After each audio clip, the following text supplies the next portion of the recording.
नमस्कार मित्रों, आज काफ़ी दिन बाद मैं अवधेश कुमार आपके सामने उपस्थित हूँ और इसलिए उपस्थित हूँ कि उत्तर प्रदेश के दादरी के निकट बिसहारा गांव में एक व्यक्ति की दर्दनाक हत्या पर जिस ढंग से घिनौनी और जिस ढंग से देश तोड़क राजनीति, जिस ढंग से सांप्रदायिक तनाव बढ़ाने की राजनीति हो रही है, उसे न केवल मेरा दिल दहल रहा है बल्कि मेरी तरह देश में उन सारे लोगों को मानसिक पीड़ा हो रही है। उनके अंदर क्षोभ और गुस्सा पैदा हो रहा है, जो चाहते हैं कि देश की एकता अखंडता बनी रहे, जो हिंदू मुसलमानों के बीच की एकता भी चाहते हैं, जो जानते हैं कि सबको मिलजुल के रहना है, जो कि भाईचारे में भी विश्वास करते हैं, लेकिन जो सेकुलरवाद का पाखंड नहीं करते हैं, जो ये नहीं मानते हैं कि अगर कोई मुसलमान मरा तो वो शायद दुनिया के लिए बहुत बड़ी घटना हो गई और उसी तरह कोई हिंदू मरा तो वो बड़ी घटना नहीं हो गई है।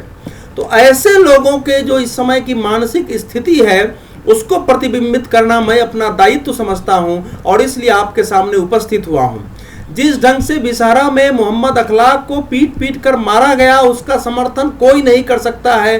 कोई उन्मादी व्यक्ति, कोई सिरफिरा व्यक्ति ही उसका समर्थन करेगा, लेकिन उसकी जांच चल रही है। पुलिस को उसमें कुछ गिरफ्तारियां हुई है, हालांकि उन गिरफ्तारियों को लेकर भी विरोध हो रहा है, तो उसकी जांच होनी चाहिए। एक बड़ी आपराधिक वारदात की आपराधिक तरीके से जांच हो, जिनने उन घटनाओं को अंजाम दिया, जिनने साजिशें रची, उन सबको सजा मिले। ये बहुत सामान्य सी बात है।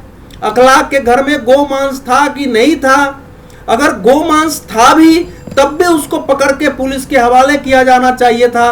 किसी भी सभ्य समाज में और कानून के राज में किसी समुदाय को, किसी व्यक्ति को इसकी अनुमति नहीं दी जा सकती और किसी समूह को कि वो कानून अपने हाथ में ले, फैसला स्वयं करे और वही फैसले का क्रियान्वयन भी कर दे, एग्जीक्यूशन भी कर दे। ये बहुत ही दर्दनाक घटना थी, लेकिन इस घटने के बाद से जैसी राजनीति हो रही है, खास करके उत्तर प्रदेश के वरिष्ठ मंत्री आजम खान ने जो उस पर स्टैंड लिया है कि हम इसको संयुक्त राष्ट्र संघ में ले जाएंगे, उन्होंने उसके बारे में जो पत्र जारी किया है वो इतना खतरनाक है, देश तोड़ने वाला है, सांप्रदायिक तनाव बढ़ाने वाला है कि कई बार 1947 के पहले मुस्लिम लीग की भूमिका याद आ जाती है। और इस प्रकार की हरकतों से लगता है कि आजम खान शायद पैदाइशी और सांप्रदायिक हैं। वो इसमें आश्चर्य का विषय यह भी है कि उत्तर प्रदेश की सरकार ने या समाजवादी पार्टी ने आजम खान के विरुद्ध कोई भी बात नहीं की, न उनको समझाने की कोशिश की, न सार्वजनिक तौर पर इस बयान से अपने को अलग किया। वो कह रहे थे कि हम इसको संयुक्त राष्ट्र संघ में ले जाएंगे। जब कश्मीर का मुद्दा संयुक्त राष्ट्र संघ में गया तो इस हत्या का मुद्दा क्यों नहीं जा सकता है? वो कह रहे हैं कि इस देश का जो वजीर आजम है, जो बादशाह है, वो वायदा कर दे कि आगे से ऐसा नहीं हो जाएगा तो मैं नहीं जाऊंगा। वो ये भी कह रहे हैं कि इस पर गोलमेज सम्मेलन बुलाएं वजीर आजम और राष्ट्रपति जी, ताकि और उसमें ये बताएं कि देश का नक्शा क्या रहेगा। तो आखिर किस चीज का नक्शा पूछ रहे हैं? क्या वो देश के मुसलमानों के लिए एक अलग नक्शे की बात करते हैं? ये अत्यंत ही खतरनाक स्थिति है। होना तो ये चाहिए था कि इस व्यक्ति को उत्तर प्रदेश की सरकार से बर्खास्त किया जाना चाहिए था।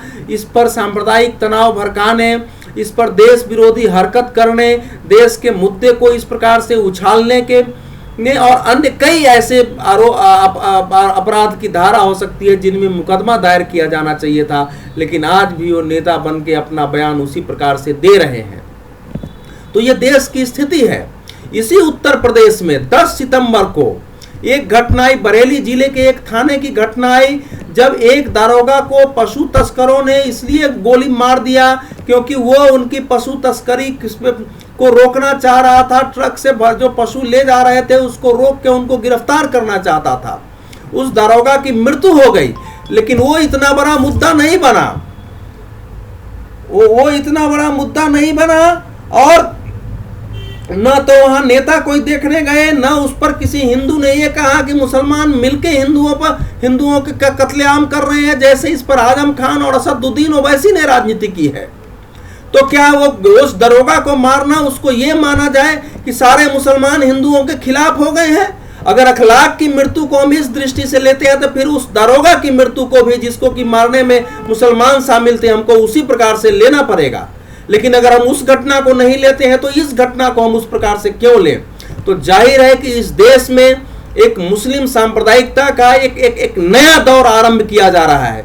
एक और असदुद्दीन ओवैसी हैं जो बिहार में चुनाव लड़ रहे हैं, जो उत्तर प्रदेश में प्रवेश करना चाहते हैं, जो हैदराबाद से निकल करके और देश में मुसलमानों का सबसे बड़ा नेता बनना चाहते हैं, जो मुस्लिम लीग की मुसलमानों और दलितों को मिला करके देश में एक बड़े भाग पर जो कब्जा करने की नीति थी आजादी के पहले पाकिस्तान के विभाजन के पीछे, ठीक उसी नीति पर असदुद्दीन ओवैसी चल रहे हैं। आजम खान को यह शायद लगा है कि उत्तर प्रदेश में अभी आदमी प्रवेश कर गया, ये बिसहारा भी पहुंच गया, मैं गया नहीं, तो मुझे इस प्रकार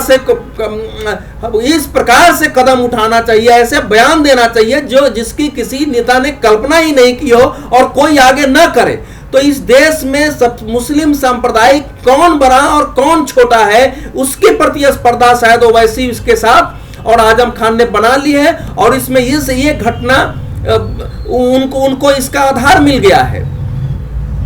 कांग्रेस पार्टी हो, कोई पार्टी हो, सभी पार्टियां वहां राजनीति कर रही है। पार्टियां वहां, नेता वहां जाएं, लोगों को शांति स्थापित करने में मदद करें, लोगों के बीच सद्भाव काम करने की भूमिका निभाएं, तो किसी को आपत्ति नहीं हो सकती है। लेकिन किसी एक नेता का बयान भी शांति और सद्भाव का नहीं रहा है। सभी वहां जाकर के और इस हत्या पर राजनीतिक रोटी सेक रहे हैं। कांग्रेस वहां उनके विरुद्ध जो है धरना और सत्याग्रह करने जा रही है। राहुल गांधी वहां गए, उन्होंने कहा कि वे घृणा की राजनीति करते हैं। किसको कहा कि घृणा की राजनीति करते हैं? उत्तर प्रदेश के मंत्री अगर कह रहे हैं कि इसमें भारतीय जनता पार्टी और आरएसएस कर रही है, तो क्या उनके पास इसका प्रमाण है? उत्तर प्रदेश सरकार के हाथ में जांच है, अगर इसका प्रमाण है तो वो सामने लाए, फिर उस संगठन की आलोचना की जाएगी। लेकिन गृह मंत्रालय को जो उत्तर प्रदेश सरकार ने रिपोर्ट दी है, उसमें कहीं भी नहीं बताया है कि इसके पीछे कोई संगठन है, कोई कारण है। उसने केवल इतना कहा है कि अभी घटना की जांच चल रही है। तो उसका एक मंत्री क्या जांच की प्रतीक्षा नहीं कर सकता था? क्या संविधान के तहत शपथ लेने वाला व्यक्ति इस देश की संविधान का सम्मान और मर्यादा का ख्याल नहीं रख सकता था? उसको अपने संविधान में विश्वास नहीं है कि वो देश के मुद्दों को देश से बाहर ले जाने की बात करता है और इस देश में उसके विरुद्ध कोई आवाज नहीं उठती है? एक व्यक्ति जिसको कि पीठ पर का मार डाला गया, उसका बेटा आज मरा है, अगर वो गौ मांस खाता था और गौ की हत्या करता था, जो कि उत्तर प्रदेश में अवैध है, तो फिर इसके बावजूद इस हत्या को उचित नहीं ठहराया जा सकता है। हालांकि अगर यह है तो यह सच सामने आना चाहिए।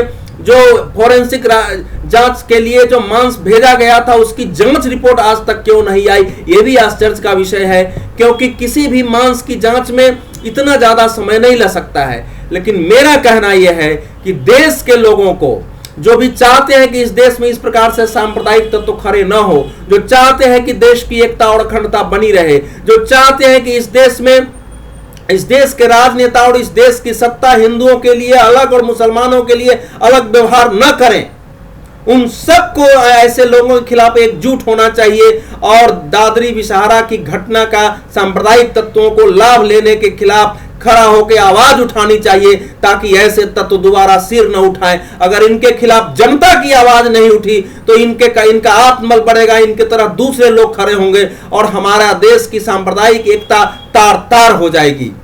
धन्यवाद।